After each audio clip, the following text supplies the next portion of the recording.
Welcome to the Human Design Collective podcast, where we explore this system as a unique map of our potential, from the mundane to the mystical.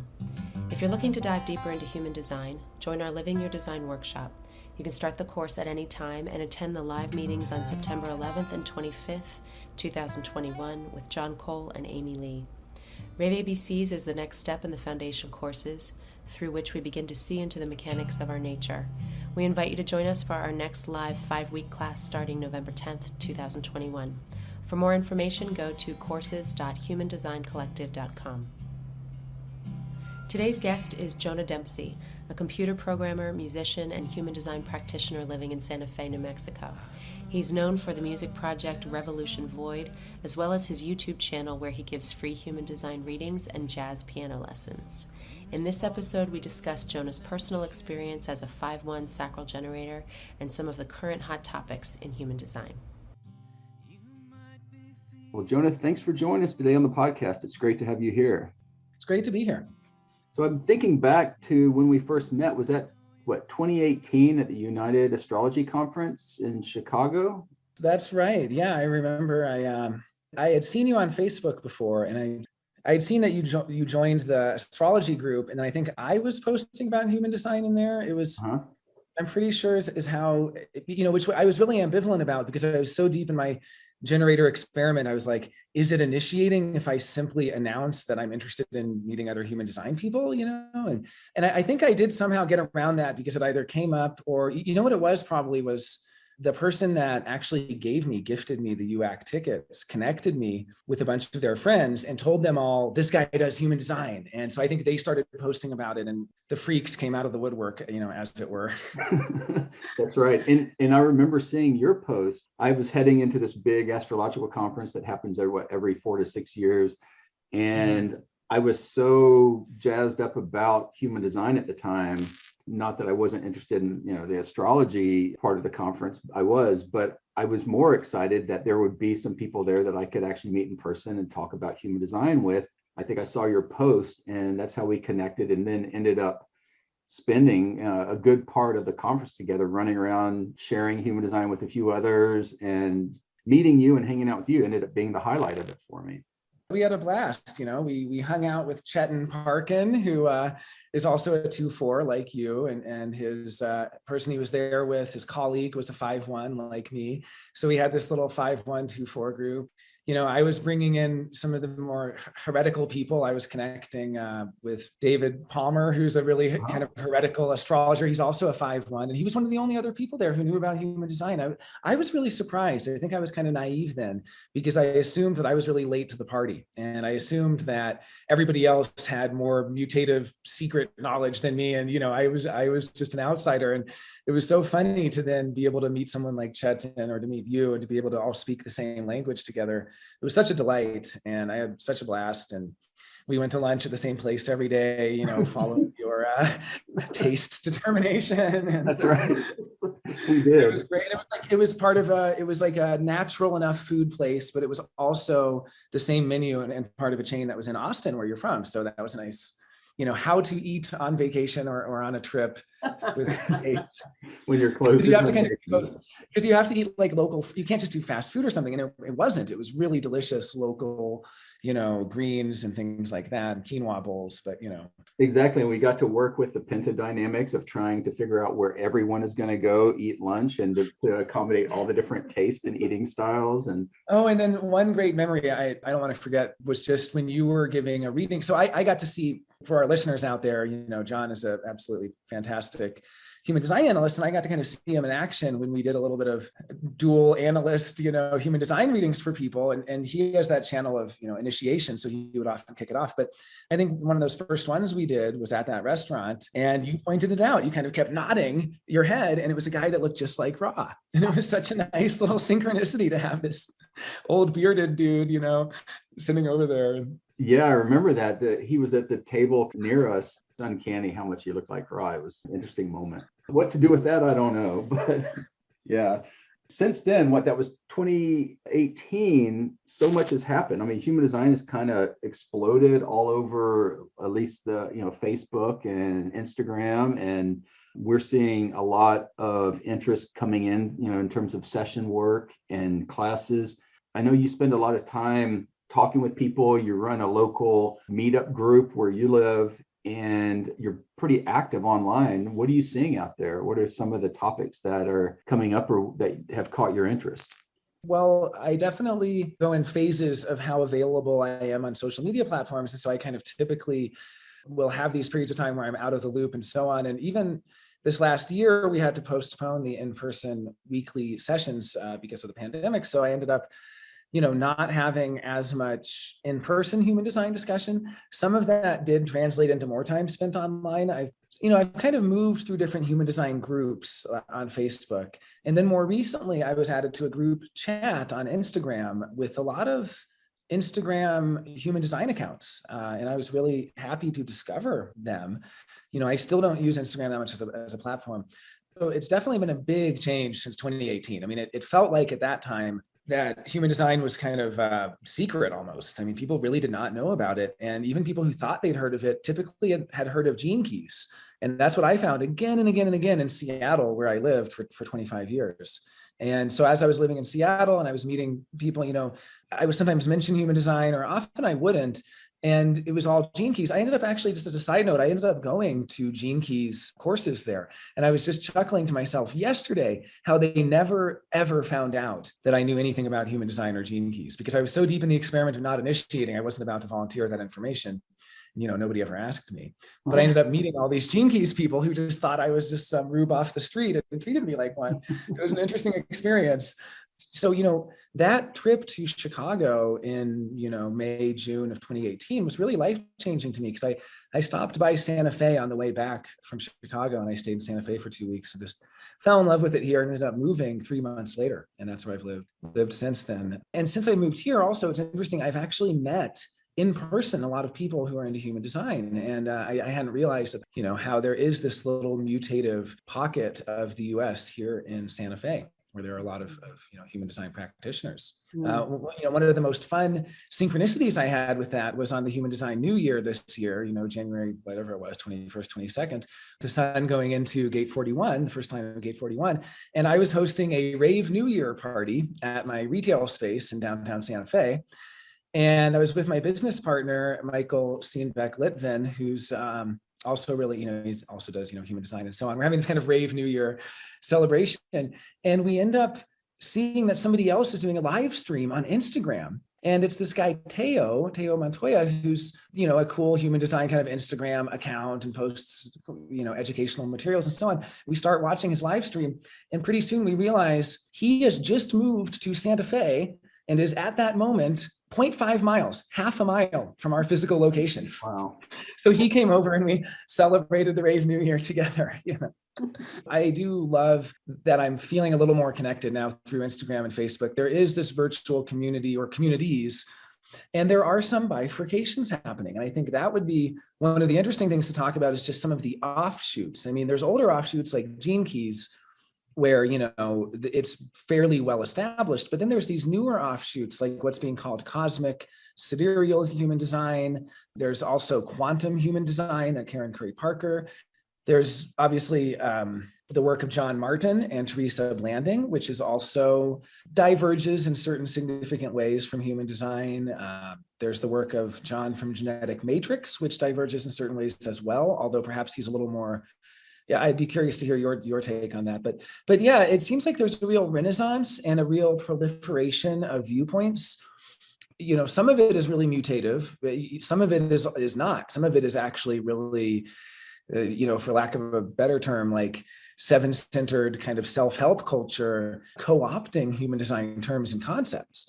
But I do think that all of these areas are worthy of discussion, at least so we are clear about what the various stakes of the arguments are. What are the stakes for the true sidereal people, and what are the stakes for some of the different offshoots? And I would say that there's absolutely more discussion than ever in all of my time in human design, which has not been that long. I mean, I was exposed to it in 2006, but I consider 2015 when I began to actively engage in my experiment. So it was on my radar before 2015, but I wasn't actually. So it's really only about going on 6 years for me that I've been deep in the experiment, even though I've known about human design for going, I guess, 15 years now. But I would say that just in the 6 years that I've been such an actively engaged member of the communities and so on, it's really only in the past couple of years that there's been an absolute explosion of interest. And it's quite something to see. Well, we would love to hear your perspectives on some of these topics that you've brought up in the classes and the readings that John and I are doing all the time. We have people come in often and say, well, what about quantum human design? And what about gene keys? And what about what this person's saying over here and there? So I would love to get your perspective on that. But before we do that, I'm wondering if you could share with us a little bit about the kind of key elements of your design so that people know who they're hearing from, and kind of how you approach these new perspectives when they come in. Could you share that with us? Yeah, absolutely. So I'm a 5-1 Sacral Generator. I don't have a defined solar plexus. I have a defined root to sacral through the 952, and then sacral to the G center from the 2946.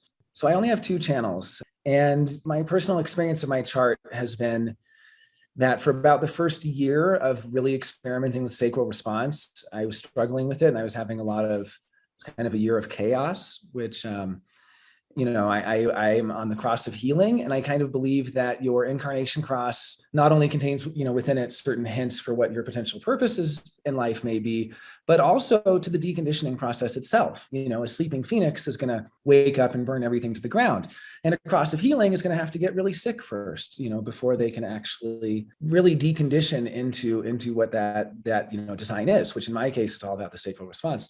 So about 1 year into my experiment, I had what I've later termed a sacral awakening experience. At that point, I didn't really know what it was. And at that point, I really got it. And, interestingly, after that, it was hard. It's actually something like, I do think we kind of take 2 steps forward, 1 step backward, 2 steps forward, 1 step backward in terms of our deconditioning.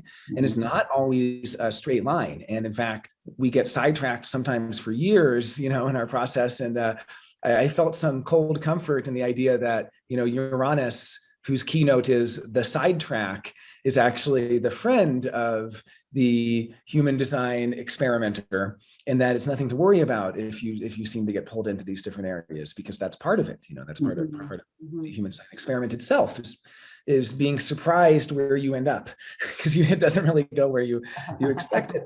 Right. But but I would say, so it was about 5 years ago, I had my sacral awakening. And at that point, I really did, for about 7 or 8 days, experience an altered state of consciousness that I can only liken to something like a trance state, a semi-trance state. I was still absolutely able to boot up my mind, as necessary, but then I was also able to really deepen into a state of waiting that was kind of like an actively engaged waiting that was also not full of the mental pressure to initiate. It was like the first time in my life I allowed myself to relax a grip on something that had never been relaxed ever before. You know what I mean? So I took that experience as sort of my hallmark of, no matter what else, after that, I began to discover that a lot of the mental fears, I even saw it today in a human design Facebook group, this idea, isn't it possible that even if you've been in the human design experiment for years, you're just getting trapped in some mental loop, hall of mirrors, and you've only tricked yourself into believing you have sacral response? And I was like, no, not at all, because that's like tricking yourself into believing you had an orgasm. You just can't, you can't really do it. Because literally I've had the experience even more than ever recently of someone saying, hey, are you going to do that? And I'll say, yeah, and then I won't move. And I'll realize that my body is not allowing me to physically do the things that I'm not responding to anymore. Yep. It's like broken. The whole mechanism of forcing myself to do things I didn't want to do is broken, and it breaks permanently. It never comes back. So, I do think human design does have permanent changes. And I don't think that there's this risk of, having been in the experiment for so many years and then losing yourself in the mind once again, because once the strategy and authority does settle in and kind of take hold, it is like a virus that sort of works its way through your system, and it does change you. And so that personal experience of having had the changes and so on kind of gave me the coordinates to then do my own metaphysical research program. And I am a huge fan of new research, and I see a lot of new research out there because I do think there are so many nuances that are just waiting to be uncovered. And so that's why I am pretty charitable to these offshoots in general. I was not charitable to the true sidereal human design of Richard Mason. I was charitable enough to interview him for 3 hours where I took him step by step through what he was saying, and he disagreed with me and said he wasn't saying that, which led me to believe that he didn't really understand what his system was actually saying. It basically just led me to believe that he didn't really know what he was talking about in a very literal sense, that he was saying things that he did not understand what they meant. In most cases, I'm actually quite charitable because I personally love the human design experiment as this sort of research program where you are being given a vocabulary and a language to use, and then you kind of get these buckets to start collecting the results of your experiments in. And you start to get to see, oh, that's what a 3740 is like. Oh, now I understand when that 2343 is saying they don't know. Like, you start to kind of see it and be able to collect information in these buckets. And so I do really appreciate sort of the spirit of experimentation that I think human design has as a culture. I think that's been there from the very beginning. I think Ra was very clear that this is an experiment, and he was very clear that he was laying the groundwork for future generations to fill out some of those details. Yeah, I kind of have to ask maybe the elephant in the room question. When it comes to some of these offshoots, how much of it do you think is basically people not being comfortable with, say, the frequency or the original transmission, essentially not liking their chart and just wanting to either, like with the case of sidereal astrology, I don't like the fact that I am an emotional generator, so I'm going to run it this other way, and I like this version of it better. Do you see any of that going on, or do you think? Yes and no, because I will say that I do see a spirit of curiosity, of genuine curiosity in many of those who are experimenting with true sidereal or with the other sidereal forms, like the one you can do on Genetic Matrix, which is a little bit different. I do see a spirit of curiosity there. And I also see the attempt to reconcile, very similar to Eleanor Haspel-Portner's work, where she generates multi-dimensional charts and so on. I have not found any value in that work. And I tried for quite a long time. And I continue to find basically impractical and kind of pointless random charts that didn't yield any useful information. But I do think that there is this experimental, curious spirit, probably embodied in the third line more than anything else, which says, I want to see for myself and I want to see if I can make it useful. So people have tried to say the sidereal chart is a higher dimensional chart and your other chart is your mundane, or one is the spirit and one is the soul. And they've gone through great lengths to try to elaborate what these different terms mean in some meaningful sense. But I don't think it's yet happened. I don't think anyone's actually found any use in any of this. Now, there is the case where the originator of true sidereal, now called cosmic sidereal human design, Richard Mason, I do think that he may have had ulterior motives that maybe even he doesn't realize, not necessarily with a dislike of his own chart, but more with a desire to have an impact on the world. And I think that's a manifestor, not self-theme, is kind of impact at any cost. It's, I'm going to change it. I know personally a manifestor who has co-hosted the Human Design Catalyst groups 2 years ago with me, who really tries to change certain significant parts of human design, like sleeping alone, and says that it was because of Ra's personal hangups that he didn't think you should sleep in aura. And I say, that's not true at all. It's because of the mechanics, and we argue about it. But this is another example. I think it's common for a manifestor, more so than a projector, generator, or manifesting generator, or a reflector, to really focus on this impact and kind of think, well, and especially if they're a third line, I'm not necessarily going to trust what this other person said. I'm going to make my own system. I'm just going to make my own.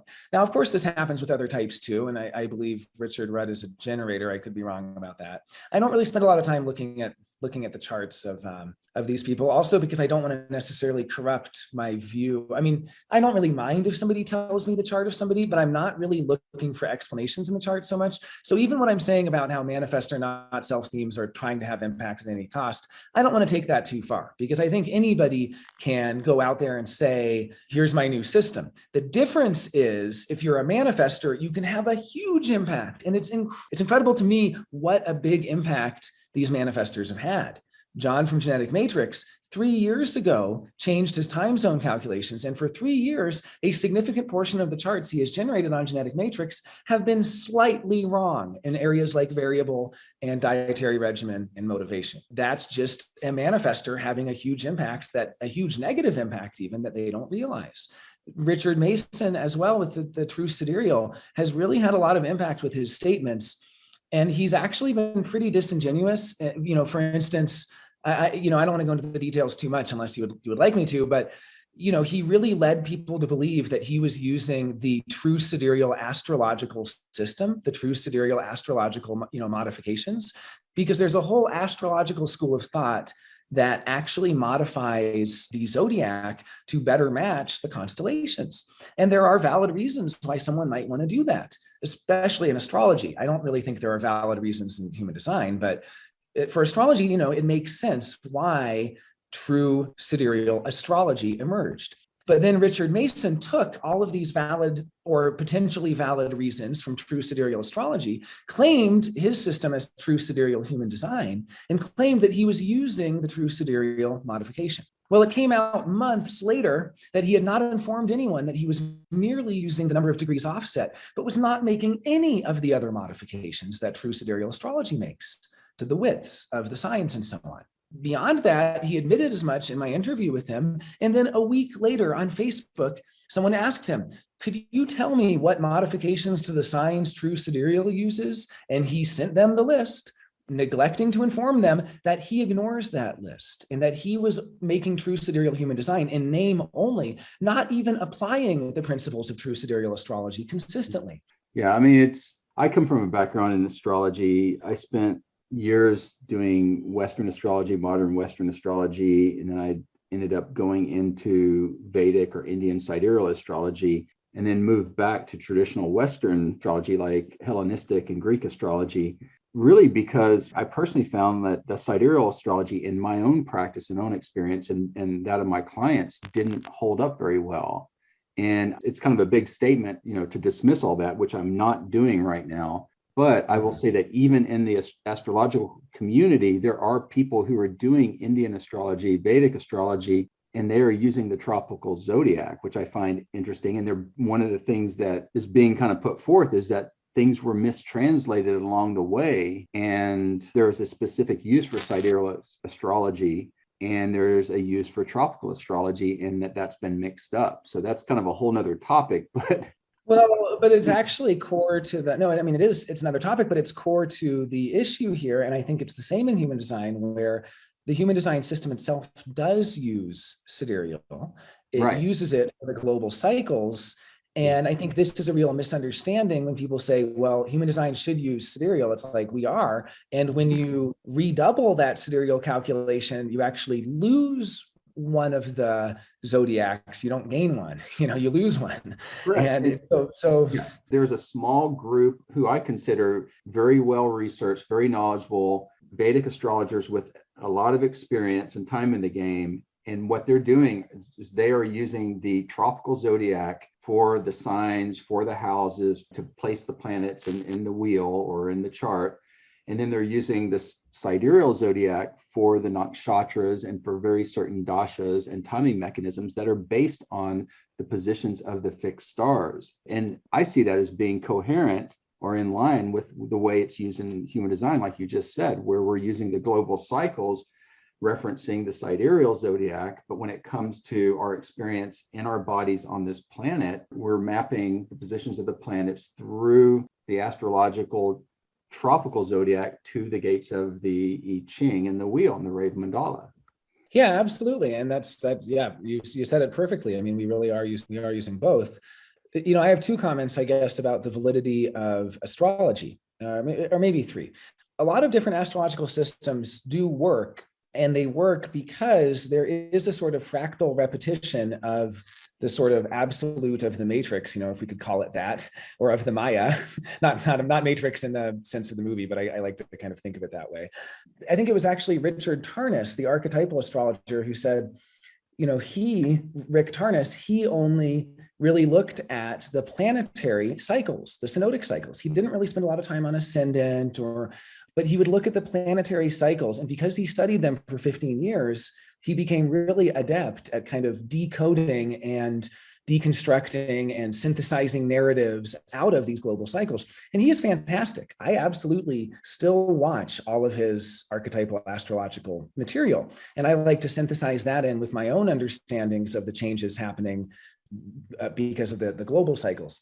But my point is, what he was saying is, he said, some astrologers, they're going to get really good at the nodes. Some astrologers, they're going to spend so much time on the houses, or they're going to be Hellenistic astrologers and they're going to study time lords and this and that.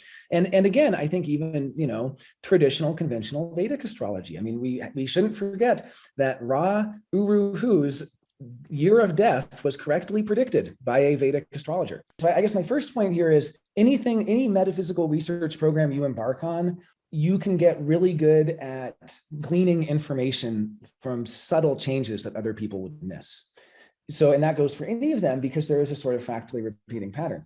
Okay, the second thing I want to say though is that there's a significant difference between interpreting things in a 7-centered paradigm versus a 9-centered paradigm. And the 7-centered paradigm, the left variable kind of 90,000 years paradigm that we've inherited, is the paradigm of the apex predator, where you use the mind in a very Machiavellian, manipulative way to become the apex predator through scheming and through intelligence and so on. And this is what humans had to learn to do. That was our evolutionary project. That was the agenda of our genetics and of the program for 90,000 years. Well, since 1781, that agenda has changed, and we are no longer 7-centered, and yet we are still living with the vestiges of the 7-centered and with the artifacts of the 7-centered world and with the weight of 90,000 years of 7-centered history. I think it's the right variable people who feel this most acutely. They feel so out of place in this left variable world. But I guess what my point is that these old school left variable systems still work in part because of the weight of the 7-centered world, which we have still not fully grown out of, but they're working less day by day. They're becoming less and less accurate day by day, and they're on the way out. Yeah, that's really interesting, that perspective. I see what you're saying there. Kind of coming back to some of these topics you touched on earlier, like where are you seeing that there's actual interesting mutative research where we're going deeper into the system, we're exploring it empirically and seeing what actually holds up versus where the mind is coming in and then trying to essentially grab the wheel again and say, let me, manipulate or twist this around so that it makes me feel better about myself or my situation here. If someone's saying, well, I don't like my tropical human design chart, I'll go with my sidereal human design chart because I'm not comfortable with the idea that this is all predetermined or that I don't have any say in it. Sure. Yeah. I mean, I could definitely imagine that, some people are just coming to human design and then going, even just literally, I don't like Ra. I mean, that's common. I mean, he is polarizing. He is the 5th line. He even predicted that there would be generations of what are now, millennials who would have a distaste for him because of particular detriments, with regards to gate 61 and so on. That's definitely true. I will say, on the other hand, there is great mutative original research being done. And some of the people I see doing that, it's some familiar faces, but, one example would be Cinzia Mastrio Simone. She's an incredible human design analyst. She just graduated after 7 years in the experiment. And I'm not sure how long the study program was, but she's now, IHDS certified and all this. And she has the Human Design Patterns Instagram and the Human Design Patterns Facebook group. And what's funny is I'll see people quote her sometimes, and she has such a differentiated, distinct outer authority that I can recognize her text from like one sentence because she has such a particular way of talking of communicating, and it's so good. And she's doing tremendous research into a lot of really interesting areas. I wish that I spoke German or had more interaction with the 64 Keys people. And I wish that they didn't have a monetized walled garden, because I believe Andreas and the 64 Keys folks, and also some of the German HD folks like Martin Grassinger, are doing incredible work on, human design and, the amino acids and things like that. On the internet, if I were to talk about the mutative places to go, I really like Design with Brayden and Sam Zagar on Instagram. I don't follow them a ton, but I mean, I'm not on Instagram that much, but I think they've been posting good things. I like Thomas on there. I like Kirill has been posting really good content making. I mean, there's a lot of things that are kind of in the wings right now that I don't want to talk about because I'm not really sure if they're going to happen or not, but I'll just say crypto millionaires talking about funding open source human design projects, people who know computer programming actually generating really useful statistical databases for human design. I mean, this stuff's going on. It is happening. I just don't want to name names because I don't know the status of the various projects and I don't want to mess up the details. So there are some very exciting things happening. At the same time, I am much more a believer that we only really have 6 years till the door closes, and that the people who are alive today who are interested in human design now are going to get the benefit from it that is going to help them through this amazing transitional time. So what's really exciting to me is that on May 9th, Neptune entered into gate 36. That's May 9th of 2021. And that actually kicks off this huge transformational process that doesn't end until May 4th of 2060. So it doesn't end for 39 years. And we have these incredible transits that are happening in our lifetime. So I see the human design knowledge as kind of helping those who get it survive this incredible time of transformation and transition, hopefully retain some of the knowledge for future generations.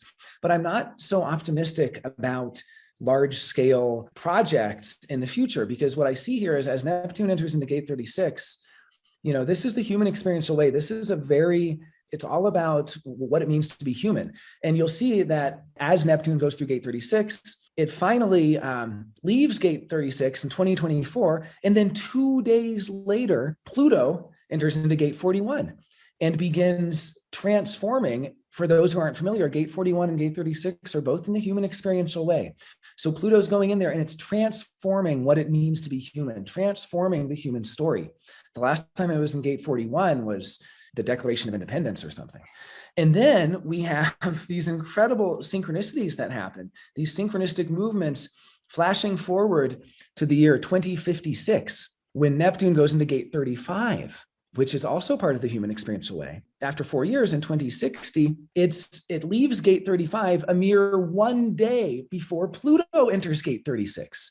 So, I mean, I know this is a lot of numbers, but what I'm describing is basically these extremely tightly interwoven transits between Neptune and Pluto that for the next 39 years are going to be transforming the world as we know it, so that it will be completely unrecognizable to us 39 years from now.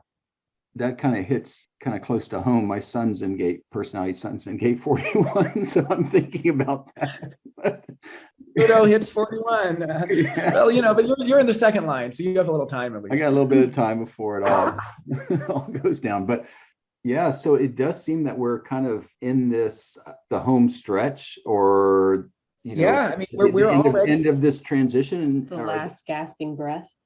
Yeah, I mean, this is really, in some ways, what's interesting is even though people list February 15th as the 2027, February 15th, 2027 is the change of global cycles, which is correct, but it's actually May 9th, 2024 that kicks off the whole transition. And Ra himself had kind of pinpointed this information years ago. And it's so interesting now to finally be living in the world where this transition is really kicked off. We're seeing it. But of course, because it's Neptune, what are we really seeing? It's not going to be clear to us how much has changed until Neptune leaves the gate. Right. Once it's gone, we see what it's done while it was there. But while it's there, it's all veiled. So we're undergoing this washing away of the current human experience, really. And we take for granted what the human experience is. You go out there into the world and you have your heroic adventure, or you have your inner version of that adventure where you kind of get to learn all about yourself and go through this journey of self-discovery. People in the future are going to be too busy for self-discovery. They're not going to be interested in mysticism. There's a lot of changes that are going on. And, I don't want to go down the whole 2027 rabbit hole of prophecy, but it's exciting to me to get to be alive during this time of such great transformation. And that is what I see human design's role as, is really for the children so that they can grow up and be healthy and persevere and make decisions correctly as themselves in this rapidly changing world, which is going to be fraught with peril. Yeah. Yes. So in this time when there are all these changes happening, you've mentioned a few of these different theories that have been emerging and gaining a lot of traction and a lot of attention on social media. Maybe you could give us your perspectives on some of them. You had mentioned Trey Parker's work with quantum human design and also John Martin and Teresa Blanding. So I would love to hear just what it's like for you when you first encounter people putting something forth that's different than what you've read, because I know you've read so much of Ra's original work and listened to so much of his work. So what is it like for you when you first hear somebody bringing forth something that's really different or that's being interpreted in a different way or transmitted in a different way? To your experience, these two at least different theories coming out or different approaches? So I have watched a few of her videos in the past and I kind of just, I saw her work, and then I ended up buying her transit activation journal where you kind of have journaling questions. And, I enjoyed that. I mean, it was a couple of years ago, or maybe it was, I think 2 years ago. And I would be, I would always keep it next to the bath, and I would journal in the bath, depending on, she did some interesting things. Like she would talk about what gate the full moon and the new moon would be in for that month. And I enjoyed that. And her questions to me, seemed a little bit, well, she has a background in emotional freedom techniques, and I would assume neuro-linguistic programming. And, I'm not opposed to these other systems. I'm not one of those people that says every system that's not human design is automatically seven-centered. In fact, if that system emerged since 1781, chances are it's an attempt at a full-fledged nine-centered system. And chances are those systems actually do have real value to the nine-centered being that may only be tapped into by right variable people, because people who are such left variable like me are going to misinterpret those systems and see them as seven-centered, if you catch my drift. Mm-hmm. So I'm not exactly, opposed to emotional freedom techniques or neuro-linguistic programming or any of these techniques, because I believe that there may be great benefit in these sort of newer technologies, if we can call them that, or newer psychological tool sets. So I've had her books, but I've never really spent a lot of time, reading her work. And then whenever I would see on her webpage or anything, I would see something like how to make money the sacred way, or like sacred finance. And I would just kind of it just doesn't, I mean, I don't like that, that kind of stuff is it just kind of rubs me the wrong way. But what's interesting is when I actually dug into her work, I actually have a lot of affection for her and a lot of respect for her as an analyst. And it was interesting to me to discover that.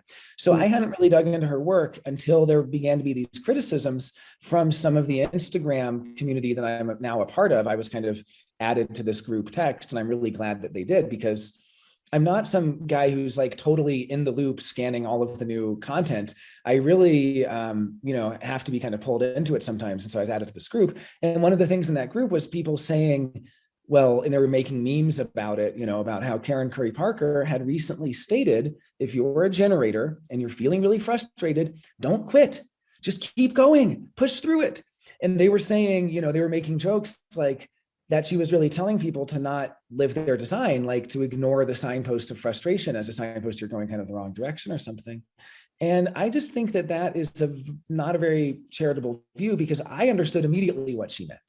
I'm pretty sure anyway. And the way I interpret it is what she's saying is, if you had a sacral response to something, or if you're an emotional generator and you have emotional clarity, this is correct for you. You have emotional clarity, you want to do this, and you're doing it, and you're in it, that sometimes that frustration will still build up. And what it does, I feel it, believe me. And when it builds up, I want nothing more than to quit. And you know what? It's the exact same feeling of wanting nothing more than to initiate. Quitting is a form of initiating. That's why generators can have such a hard time when they really are living their design, getting out of things, because they, in some sense, can't initiate getting out of it, or they get in the wrong sequence of events again. It's like you're trying to catch the right sequence of events bus, and you keep missing the bus because you keep jumping off the wrong one without waiting for it to let you off, and you have to kind of let the wrong sequence of events play out sometimes, and then you can catch the next bus into the right sequence of events. I've been thinking recently about the permanence of human relationships. And this is something Ra really hammers home, entering into relationships correctly. And it's so sad when you haven't entered into a relationship correctly, because in some sense, that is a permanent sequence of events that you have entered into that will never be the same as if you had waited, actually responded into that, if you're a generator. Yeah. Or, been delighted, and the splenic hit if you're a splenic projector, and so on. That's kind of where I'm at with that, is that Karen Curry Parker was not telling people to stick around in jobs they hate or something like that. Although she also had another great point. She said, not every generator is going to have the luck to really love their job. And that's okay. Like, a big question from generators is, I don't get such a sacral response. Someone says, do you love your job? And I'm like, does that mean that I'm not living my design? No, it doesn't mean that. Absolutely not. If somebody asks you if you want to quit your job and you go, then quit your job. Sure, great. But until that happens, a lot of times, again, it can be the generator wanting to initiate, saying, I'm not happy at my job. I'm going to quit, and I'm going to go out there and find a better job. And they typically have an undefined G center, and it's, the not self drawing them into initiating this big search, right? And that's not what it's about. It's about literally, noticing what you've responded to. And also, I should mention, for manifesting generators, I found this to be true, that they oftentimes won't get an actual verbal sound or an auditory sound. They'll literally just be like tensing up or walking out the door or moving towards or taking some action. So really learning your body's language, like learning how to speak your own language. And of course, for other types, they have to learn this as well, and what it is to be a splenic person, or what it is to be an ego projector, an ego G projector like you, John. I mean, these are things you have to learn, because the book can't exactly tell you, especially if you're one of the more rare configurations where there wasn't a lot of, there wasn't a very big sample size. So you kind of have to learn yourself. So I see Karen Curry Parker as very much in the experiment and speaking the language of the experiment and sharing what she's found and giving generators encouragement. And then the other side of it I want to just say about her is I realized she's a 4/6. And this is one case where I am glad I found out about her chart, because as I mentioned earlier, I don't typically look at someone's chart to try to understand them. Maybe I should.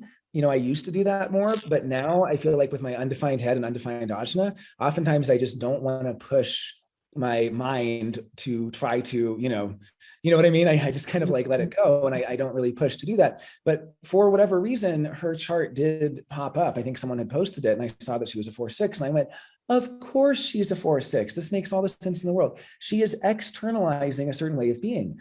What's so funny is you have all these manifestation culture people who are all about, The Secret and the vision boards and all of the, you can make your own reality. And that is really opposed to a lot of the human design ethos, of you're not a manifester, unless you actually are.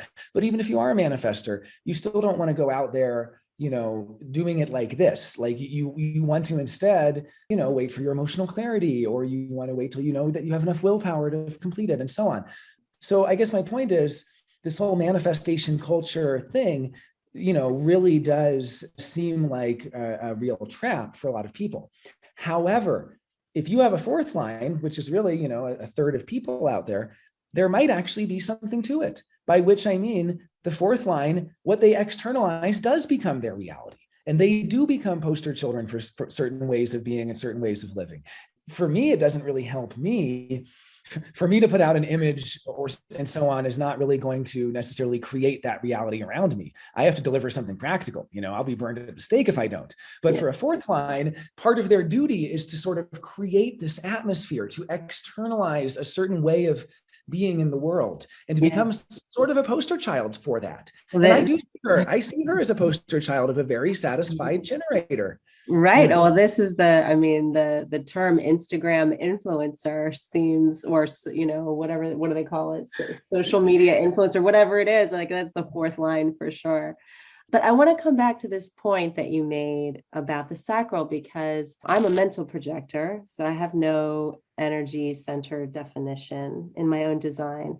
And I feel very sensitive to the energy of other people, and especially the energy of generators. When I notice them in the midst of their activity, it's something that I feel I can really sense in my own body. And I think a lot about how Ra talked about the not self theme of the sacral center is not knowing when enough is enough. What I feel from generators is that one of the gifts of the sacral center is to know when you're done. That there's a natural sense of when you're done with something. Oh yeah, you nailed it. There's a sense of completion. There's a sense of satisfaction. There's a sense of this is enough, really. Or that the energy's just dropped out. It doesn't turn you on anymore. Your energy won't get up for it. You're finished with it. And I can feel that. Like I've had experiences with generators where we're in the midst of an activity and I can feel, oh, this is over. They are done. And I can feel that the energy is dying. The energy Oh, is absolutely. Right. And I think if they entered into it correctly, you're going to feel this warm glow of satisfaction. And if they entered into it incorrectly, it's going to feel like the floor just got dropped out or something because, they didn't have the energy to persevere through it. Right. And it could even... So I think one of the things that I notice in working with generators is that they'll often ignore that sense in themselves of their own natural boundary, their own natural finish point with something. And they'll keep going for the sake of somebody else or for the sake of, whatever their open center themes are. And so it makes me curious about this concept of overcoming the urge to quit, because I wonder if sometimes that could be just the sign that your energy is ready to let go. Right. I really do love to investigate energy level in terms of appetites for things and in terms of even psychoanalytic concepts like libido, which I find are very helpful, not just sexual libido, but libido is a generalized, the energy for different things. And I love the British psychoanalyst Adam Phillips, because he said one of his favorite questions is not how are you, it's how have your appetites been lately? What have you had appetites for? And it's one of his favorite questions because it really gets at, we do gain and lose appetites. Speaking as a generator, I can say that sometimes I have completely lost an appetite for almost anything, and I'm not getting sacral responses, yes, to all the stuff that I used to really enjoy. And it could be that I'm deeply melancholic, and as a generator, not a manifesting generator, I have an order of events, I have an order of operations, and I have to do something first before I'm able to unlock the libido and the appetites that I've lost. So to explain, maybe I've had a terrible heartbreak or something, and I'm laying around feeling depressed, and I'm just on the couch, and I don't have a sacral response to almost anything. And then finally, something gives me a little response, and I'm able to kind of follow that thread and then re-enter into life and re-enter into the sequence of events. So what happens is, I do notice like losing touch with my energy and losing touch with my sacral and having to rediscover that, having to find where it's gone.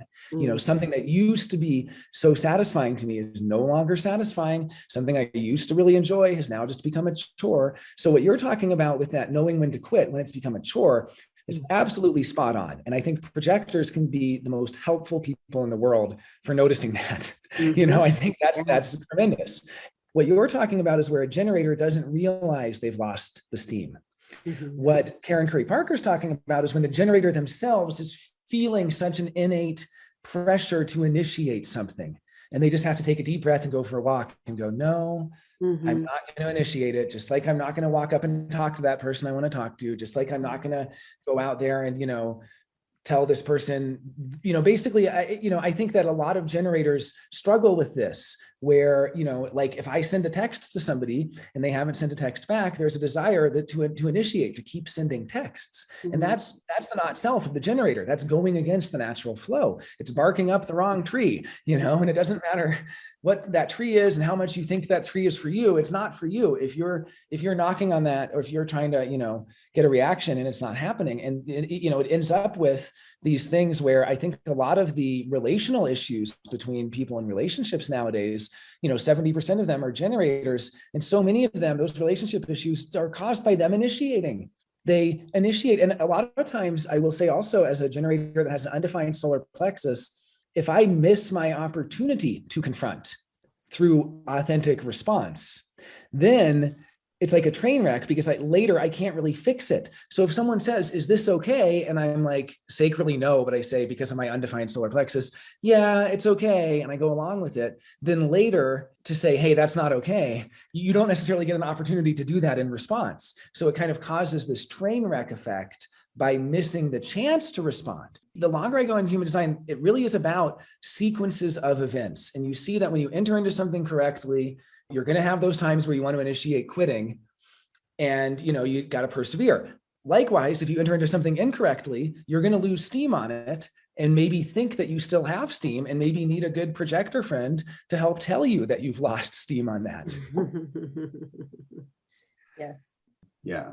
So with this same kind of idea, what do you think the difference between say meeting a little bit of resistance, a little bit of frustration, and what we would normally think of as a generator being here to work, right? Work takes effort. And so how do you make that distinction as a generator? Well, yeah. And I have now understood resistance to me is going against the flow of life. And resistance is also having people in your life who are generating resistance, which oftentimes can just be kind of a subtle, almost like termites on your foundation, like pulling you into transference, whatever it is. They say, well, do you really need to, I'm desire. So somebody who's giving me resistance is somebody in my life who's saying, do you really need to be involved in that? You could just stay out of it, and so on. And so a lot of times I will see the resistance, and then I'll see really more clearly who is for me and who's kind of my ally and who isn't. Now, as far as being here to work, the work is going to be hard work. And yet I don't necessarily think that working is always meeting resistance. I mean, it certainly is, but a lot of times if I'm meeting resistance, it means it's because I'm trying to work too fast, or it's because I'm trying to work in a way that I'm trying to force something to happen. I'm trying to kick in the door when I have the key in my pocket, and so a lot of times I can end up in this. The other thing I'd like to mention, though, is that the not self themes, they can be understood in a lot of different ways. I would say that the first way most people understand the not self theme is as a signpost that you're not living your design. So you have generators who are full of frustration and so on. So that's kind of the first way. But then if you really get into how the not self works, you see that, I don't want to make light of or diminish what PTSD really is, but it's something akin to PTSD around their not self signature, meaning, or their not self theme. So every generator out there, they're ordering their food at the restaurant. Part of them is bracing themselves for the frustration that the order is going to be wrong. And every projector who meets somebody who seems to recognize them is kind of part of them, their mind anyway, is bracing themselves for the bitterness of that person overlooking them and ignoring them, and so on. And so we're always kind of bracing ourselves for this. So what ends up happening is that the not self rationale, which particularly happens for everyone except split definition and quad split, happens in the centers, primarily in the conditioning receptors in the centers, which is to say the activated gates in the undefined centers. But, and if you're split or quad split, it's going to be more in the bridging gates or channels, as the case may be. But I guess what I'm trying to say is that not self rationale is going to threaten the not self theme. So what it's going to say for me as a generator with undefined ego, it says, you better prove yourself or you're going to be frustrated.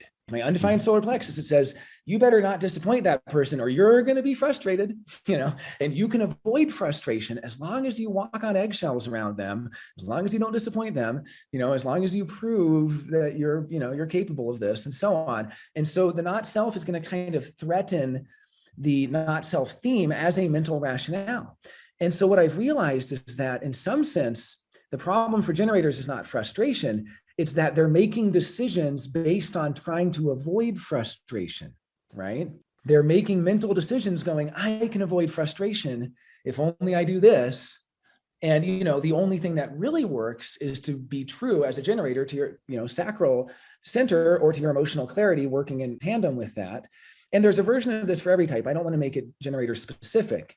Every type has to kind of learn the laws of the Maya. And that's what human design gives you. It gives you an absolute of the Maya. I love when Ra tells the story of Jonathan. Do you know that story? I don't want to, go too far into it, but it's a biblical story. And there's this guy, Jonathan, and he's a soldier.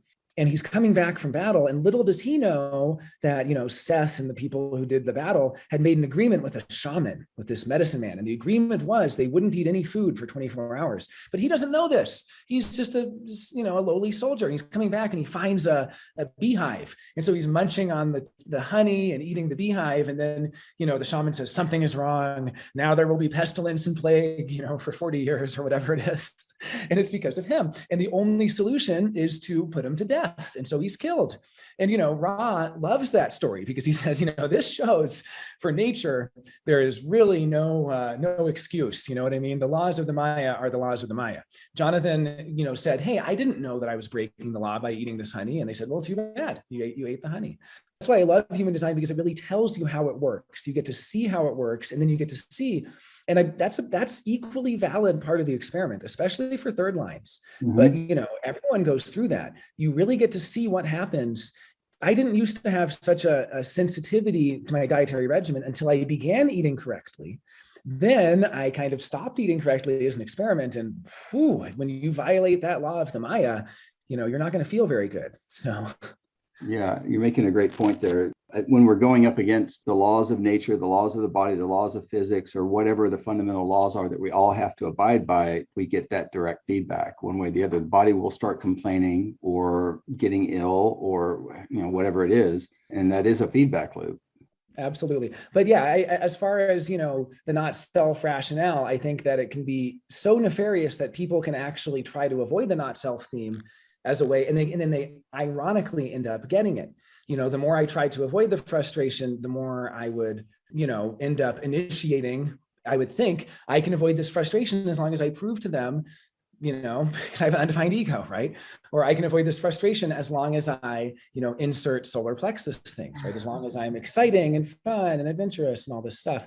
I do think that in some sense, you do get to have your cake and eat it too, but only when you've hit the absolute rock bottom of giving up trying to be that not self thing. In some sense, we do get to enjoy the occasional, almost being a super version of that undefined center or that bridging gate as it may be. But in order to do that, I have to first decondition enough so that my whole life isn't ruled by that. You can see it very obviously for people who are simple split definition and have a single bridging gate. That's one of the clearest ways to tell. You look at that single bridging gate, and everything about that person is that they want to be that thing. That is the bridging gate. And then you tell them, well, that's not you. And they say, but my whole life is wrapped up in the identity of being this thing. And then you say, well, first you have to notice how it's not you. Notice how it's been running your life. Notice how every decision you've been making has been because of this bridging gate. Then as you decondition in 3 or 4 years, your relationship to that gate is going to change and you get to become the world's leading expert on it. You know what I mean? You get to become very wise about it, particularly in the role of that gate in relationships. And so your connection to that bridging gate changes. And then you actually do get to sort of put on the costume of that bridging gate every now and then. A transit comes by, someone's in your aura and they have the bridging gate. You get to then be a super version of that. So if your bridging gate is 52, stillness, I know someone who had this, who meditated 4 hours a day. You're automatically a generator then, right? That's your bridging gate.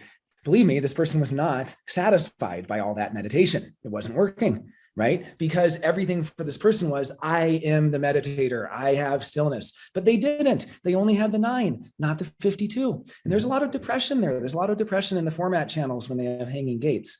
And so, there's this effect where for that person, thankfully, through some deconditioning, they were able to really, stop that identification with that theme. And then some years later, they can still lead a meditation group and in some sense be a super meditator when they do, because they're amplifying that stillness. They also would have to acknowledge that's really not them. So I think our relationship to the not self changes over time. And we first have to give up embodying and being that thing, but then we actually get to kind of become somewhat of an expert on it. And it's pretty cool. We get to really change our relationship to that. I have a completely undefined solar plexus. Most of my life, I was trying to be sexy and fun and cool and hip and interesting and exciting and all of those solar plexus things. By the way, people think the solar plexus is about getting emotional. That's more in the ego. The solar plexus is like an aroma or a scent or a luxurious, to luxuriate in life, to really savor things is the solar plexus. And so for so long, my not self was wrapped up in being that person and trying to be that. Well, my deconditioning was to realize I am not obligated to give other people pleasure. I am not obligated to give them excitement or to give them adventure. I am not obligated to be all of these solar plexus things for them. And so once I was free of that, I was then able to kind of get to this place where I was truly living with a neutral, solar plexus. I mean, they say undefined solar plexus is wired cold, and I was really living that coldness and feeling that coldness. But then some years later, after going through this period of really deconditioning and going deep into that coldness, I found that I am now once again able to amplify and in some sense be a super adventurer and a super excited, you know what I mean? I'm able to kind of amplify that ambient solar plexus energy. So I really do think that it's not such a simple thing that the not self is all bad and you have to get rid of it and so on. You don't get rid of it. It's always going to be part of your personality. It's always going to be who you are. Your relationship, in some sense, which sounds funny because we call it the not self, it's always going to be, I should say, part of your mind and part of your personality. And what really changes is it no longer controls you, but you then, in some sense, get to have your cake and eat it too, because the secret desire of everyone with an undefined center or a bridging gate is to actually have that. I mean, I can't tell you how much I wished I could have a defined ego when I started human design. Now, I love the fact that I don't have a defined ego. I love my design, but I was only able to get there through completely giving up trying to be the defined ego person. And now I'm somewhat of an expert on ego issues. I realized that I've always been somewhat fascinated by themes of betrayal and revenge and themes of, promises and do people keep their promises or not, and themes of courage and bravery. And all of this stuff is such a fascinating world to me. I'm just no longer trying to be the infinitely loyal with infinite capacity to prove to others how, much I keep my promises and all of that. I don't even make promises anymore. Yeah. I love the way Alacanon Diaz talks about it, because he has this one interview where he says, like in the first 7 years or in the beginning of the deconditioning process, a lot of what we're cleaning out is our historical not self theme. So like a lot of that process is clearing out like what you're talking about, the trauma of frustration, the trauma of bitterness, whatever the not self theme is for your type. But then at some point, it becomes something that's more of, it's not a sign that you're, as soon as you feel frustration as a generator, or as soon as you feel bitterness as a projector, it's not necessarily a sign of being in your not self. It's more like it becomes a signpost, a present time signpost of the situation that you're in. So for me as a mental projector, I don't always have the time and space to talk through everything that's happening every moment of my life to get to my truth about it. But bitterness and recognition are two things that I can experience pretty viscerally, pretty immediately, pretty quickly in whatever situation I'm in. And I've found now, after being in the experiment for a while, and I think this is probably true for a lot of projectors, so if you're a projector out there, that if you find yourself in a new situation and you're starting to feel bitter, it's starting to just taste bad to you, the experience, that may just be a sign that it's not for you. And when it can become a sort of present time signpost, then it actually becomes something that's very helpful, I think. And it's helpful when your not self theme comes up, because you may not have been able to catch your authority speaking in every moment, but you can certainly catch when something isn't for you. I think that's the real gift of getting beyond that initial historical deconditioning that we all have to go through. Yeah, absolutely. I would just say on the topic for projectors in particular, I think for me, I've noticed that bitterness can take years and years to build up and years to go away, much longer. I see bitterness and I see the projector decision-making process as on much slower time frame. However, I see that the misrecognition can happen in an instant, particularly, this is for a splenic projector I'm thinking of, but I'm thinking of particular cases where there's like a real misrecognition. Like, I guess one would be a gift. Somebody gives you a gift and the gift has nothing to do with you as a person. And you see in that gift how they see you. And you feel so bitter that that's how they see you, that misrecognition in that like wrong gift. Or a different example of it would just be the wrong compliment as well. That I've seen a projector get a compliment that was meant sincerely, but completely misrecognized them. That also is a signpost. But the greatest signpost for projectors that I've found, I'm not a projector, but from my observations, is simply color transference. And that is that you will really see a lot of people who pull you into the transference, and you can kind of notice that and then realize, wow, there are some projectors that have, defined root, and they have defined solar plexus, and they have all of this stuff going on. And I really think it takes a really long time sometimes for the bitterness to set in. To give an example, I know a projector who I've known, for 25 years, who moved to New York City for 15 years and then came back from New York City after 15 years, extremely bitter from being in the music industry and just believing that nobody recognizes real talent and the music industry is all just a bunch of fakes and so on. And there's this heavy, heavy bitterness. Now, this person is carrying that bitterness with them. And I wouldn't be surprised if it takes 15 years to, get over it. But I mean, I sure hope it's not the case. As you're saying, you need to decondition through, that bitterness and decondition to clean out all that bitterness from past trauma and from the past sort of neural wiring of reactivity. And then once that happens, yeah, there's a different, relationship to bitterness. I can't speak from experience, but I can speak from observation that sounds correct.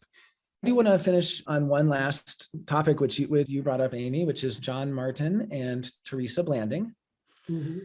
So I wanted to just touch briefly on that because that was another interesting offshoot, and I'm not 100% familiar on what they're stating, but what it seems to me is that John Martin and Teresa Blanding are saying that your strategy and authority is only really valid if your strategy channel or channels are fully activated on the design side.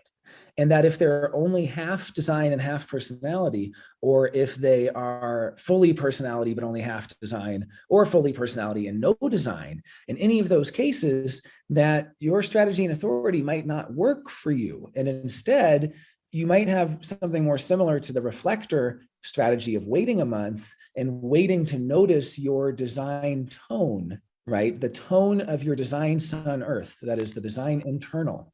Mm-hmm. And you notice that tone. For me, it is taste. See, I am still a generator in their system. And again, it's not clear to me if you only have a personality channel, and does that mean you're not that type anymore? I mean, that part of it was a little bit confusing to me. But what they were saying is that your strategy and authority won't work unless you have a design activation to the authority center. Now, I haven't seen that in the wild, but I'm also somebody who has a design channel. My 952 is a design channel. Now, I experience my 952 design side very differently than I experience my 2946 on the personality side.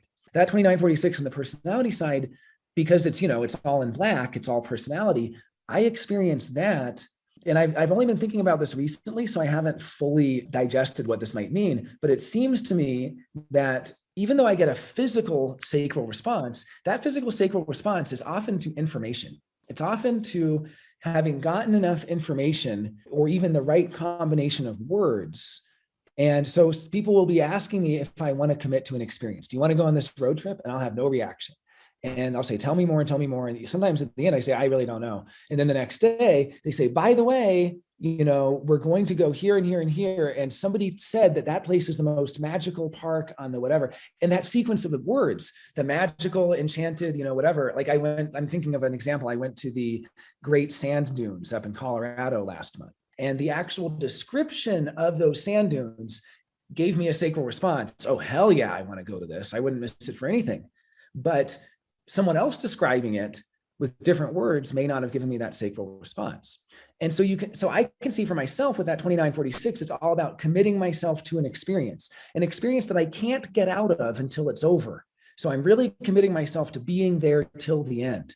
And in order to do that, I do think in some sense, my mind has to be on board. I mean, not entirely. Sometimes my mind is going, how the hell is my body responding to that? Do I really want to do that? I guess I do. I guess I have to update my mental model of myself to include this new information that I actually like this thing that I didn't think I liked. But I guess what I'm saying is the fact that it's on the personality side, I do believe it changes the quality to some extent, just based on my own personal observation. Because my 952 on the design side, I see much more as a physical thing where oftentimes I'll be sitting and waiting and I can't make myself act because I just haven't built up enough, in some sense, adrenalized pressure and focused stillness. For those listeners who aren't familiar with 952, it's a channel of like very adrenalized stillness. It's a channel where you're focused in your stillness. So oftentimes I'll be sitting there under the tree, so to speak, and everybody's toiling and they go, geez, Jonah's so lazy, and they're working and working and working. But then at the end, they don't know what to do and the project hasn't come together. And then I get up from under the tree and it's like a bullseye the first time, because I have that focus and that pinpoint accuracy from having sat in that stillness and having gathered and concentrated all of the energy together to finish the project. That process for me as a design side channel, very, very different. Now, granted, it's also a logical channel. It's different from the 2946, which is an experiential abstract channel. There are other differences as well. So I don't want to take it too far here. In short, I do think John Martin and Teresa Blanding are doing interesting research. I don't know how responsible it is to tell people that if they don't have a fully designed side channel, that they shouldn't follow their strategy and authority. That's questionable to me. However, I am curious to see the outcome of people who've been experimenting with it. And I'd be curious to find out more. It does occur to me that Teresa Blanding wrote a lot of the materials with Ra, or assembled a lot of those materials. And so she absolutely has been living her design for many years. And I've always liked the work of John Martin. So I assume they must have good reasons for coming forth with this new knowledge. It's just not yet clear to me what the ramifications of that are and what exactly they're saying. Are they saying your aura changes? Because I haven't found that to be true at all. I've found no matter if you have a personality or design or a combination, you can feel it in the aura. That to me is pretty settled. It's like kind of a closed issue, but maybe it is true. I don't know if there are people out there who have only conscious, only personality channels who are having a really hard time with their strategy and authority, and it's not working for them. I'd like to hear from them and to hear if that is a problem for them. Well, you're talking to one. I don't necessarily have a problem with it, but I think there's absolutely a difference between the black and the red, the personality and the design. We do need to look at it with a certain amount of nuance, and yet we're dealing with the whole human experience. When we look at a body graph, we're looking at the juxtaposition of the black and the red. What comes from that is the overall definition, the type, the strategy, the authority. And I have the 2551 defined entirely on the personality side in black. And I have experienced multiple times, and I continue to experience this type of will that isn't just coming from the mind. It's a whole experience where I feel that I'm being pulled, my body and my mind, in a certain direction. The way I would describe it is I have to, I can't not. It's a certain willfulness, but it's also a sense of helplessness, which is really interesting to me. It's not necessarily a choice. This is something that I'm doing or I have to do, and I can't not do. When I really look at all of this, human design is giving us a lot of signposts. They're giving us points of reference. And I think it's really easy to take this in some sort of dogmatic, rules-based approach to how we're living our lives. But I don't know that that's actually how it works. And I think that may be where it kind of breaks down when we start thinking that you can't do this or you can do that. When if you add in something like your tonal cognition coming from your design sun and earth, and yours is what? Taste, mine's touch. I also have an experience of that. So that's an additional signpost that I can use for correctness in the same way that you pointed out. It's very accurate. It holds up, where we can also see when we're being pulled into transference on the personality or the mind side. So all of these things are really signposts for us as we're actually living the experiment or seeing what this means to us as individuals. Well said. Yeah, absolutely. These tools don't have to be exclusive. And, I don't want to put words, I haven't actually seen John Martin and Teresa Blanding's content on this. So I don't want to say that they would dismiss those other signposts as well. And this might be a topic for a future discussion, or even just something to track, noticing that 2551 for you and noticing how different that might be for a 2551 on the design side, and how they might be sort of physically exuding a certain frequency that for you is actually coming across as part of your personality, and just how different that is, that we can differentiate, and yet both of you have that same frequency. And it really shows this kind of magic where, yeah, we do live in a juxtaposition of the physical and the spiritual, if you will. We do live in this incredible juxtaposition, and there are effects that come from, we could even say, from language and from the mind and from the whole personality side that do have physical effects in the body. This is something the French psychoanalyst Jacques Lacan discovered. He discovered that certain words can trigger traumatic stress reactions in the body. It's mind and body holism. And then meanwhile, on the other side, we've absolutely determined that the quality of your physical health and of your physical form absolutely affects the mind as well. So, it really is this beautiful synthesis, and that is what we're seeing in the body graph. Yes, well said.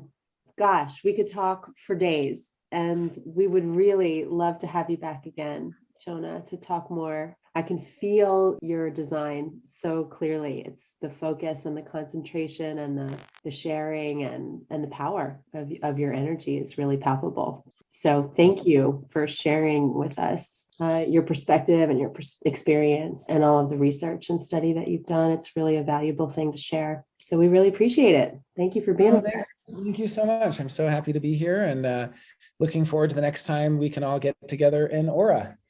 Yeah, yes. me too. We've done that once or twice, and I look forward to doing it again. And as we wrap up, is there anything that you'd like to leave the listeners with? If someone wanted to reach out or connect with you, what you're available for, or what? Yeah, absolutely. So you can find me on Facebook and Instagram. I also have a YouTube channel. And on Facebook, I started the Human Design Catalyst group, which if you're interested at all in any human design discussion, please join. There are some other good Facebook groups out there as well. As far as what I offer, in the past, I have offered both free and paid readings. I've done the free readings on YouTube, and then I've done the paid readings where I typically will do a recorded reading before talking to that person. And then I will include in the package a follow-up video. And I like doing that because I like to be able to kind of have a cold read approach where I'm literally just looking at the body graph first. And then I like to discuss that with the person at a time after that. These days, I have taken a hiatus from giving the readings, but I hope to resume at some point in the next month or two. So don't hesitate to reach out to me if you'd like to see my availability for a reading. And also, I'm always open to discussion of human design. I have a lot of people who just reach out to me asking interesting questions or with ideas for something they want me to cover on the YouTube channel, or they just want to share the results of their experiment. So I'm always available for that as well. Thank you. Like Amy said, the depth of your research and your interest in human design and your openness to explore and to connect and share with others really stands out to me. And that's probably what initially drew me to you to reach out and to connect in the first place. We really do appreciate you coming on today to talk to us and spending some time with us. I couldn't think of a better person to explore some of these different topics, perspectives, new fractals emerging. And so hopefully we can do this again and do a part 2 soon. Oh, I'd love that. I'm available anytime. Thank you for listening to the Human Design Collective podcast. If you enjoy the show, please review us and share. You can find us at humandesigncollective.com and explore our course and workshop offerings at courses.humandesigncollective.com. Music for the Human Design Collective podcast is courtesy of Anders Parker. For more information, see the show notes. And please stay tuned for more upcoming episodes on the same channel.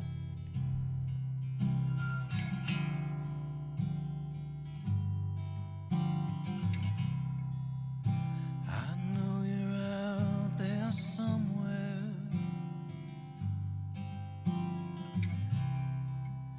queen of sparklers and shade.